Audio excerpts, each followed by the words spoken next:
नमस्कार। आज हम समझने की कोशिश करेंगे हिंदू राष्ट्र की परिकल्पनाओं को। ये एक ऐसा विचार है जिस पर भारत में आप जानते ही हैं कितनी ज्यादा बहस होती है। तो चलिए सीधे मुद्दे पर आते हैं। सवाल ये है कि आखिर एक हिंदू राष्ट्र असल में दिखेगा कैसा? हिंदू राष्ट्र, ये दो शब्द सुनते ही ना आधुनिक भारत में शायद सबसे बड़ी बहस छिड़ जाती है। पर इसका असली मतलब है क्या?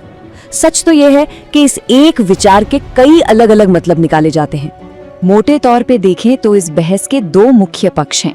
एक तरफ कुछ लोग हैं जो इसे एक सांस्कृतिक पहचान का प्रतीक मानते हैं, मतलब देश का जो चरित्र है वो हमारी साझी विरासत के आधार पर तय हो। वहीं दूसरी तरफ कुछ लोगों को लगता है कि ये भारतीय राज्य की पूरी संरचना में एक बहुत बड़ा राजनीतिक बदलाव है। चलिए सबसे पहले उस सांस्कृतिक नजरिए को ही समझते हैं। तो इस सोच के हिसाब से हिंदू राष्ट्र का मतलब एक ऐसा देश है जिसकी राष्ट्रीय पहचान की बुनियाद हिंदू समाज के सभ्यतागत मूल्य, उसकी परंपराएं और सांस्कृतिक विरासत हों। यहाँ ये समझना जरूरी है कि ये जरूरी नहीं कि ये एक धर्म आधारित राज्य मतलब अ थियोक्रेटिक स्टेट हो।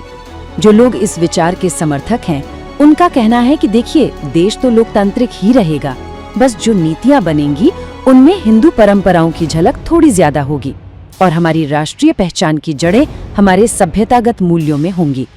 कुल मिलाकर जोर जो है वो सांस्कृतिक निरंतरता पर है। ठीक है, अब सिक्के का दूसरा पहलू देखते हैं, यानी वो लोग जो इसकी आलोचना करते हैं उनकी चिंताएं क्या हैं।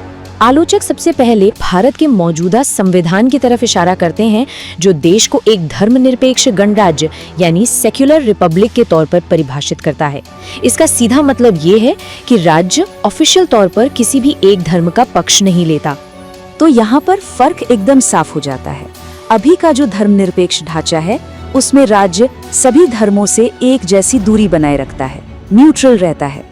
लेकिन आलोचकों को ये चिंता है कि हिंदू राष्ट्र में शायद राज्य हिंदू परंपराओं को एक प्रतीकात्मक प्राथमिकता दे सकता है, जिससे ये जो संतुलन है वो बिगड़ सकता है। और इसी बहस का एक सबसे संवेदनशील और शायद सबसे जरूरी पहलू है कि अल्पसंख्यक समुदायों की स्थिति क्या होगी। और यहीं पर ना तो बिल्कुल अलग अलग बातें सामने आती हैं। एक तरफ समर्थक ही वादा करते हैं कि भाई अल्पसंख्यकों को नागरिकों के तौर पर पूरे बराबर के अधिकार मिलेंगे, और वो मिसाल देते हैं हिंदू सभ्यता के इतिहास की, जिसमें सब साथ मिलकर रहते आए हैं। लेकिन दूसरी तरफ जो आलोचक हैं उन्हें एक डर है। उन्हें लगता है कि अगर राज्य की एक ऑफिशियल धार्मिक पहचान बन गई तो कहीं अल्पसंख्यक समुदाय पॉलिटिकली और कल्चरली खुद को अलग थलग महसूस न करने लगे। अच्छा, अब इस वैचारिक बहस से निकलकर थोड़ा कानून और राजनीति की जमीन पर आते हैं। भारत का जो धर्मनिरपेक्ष ढांचा है उसे बदलना सिर्फ कोई सांस्कृतिक बहस का मुद्दा नहीं है।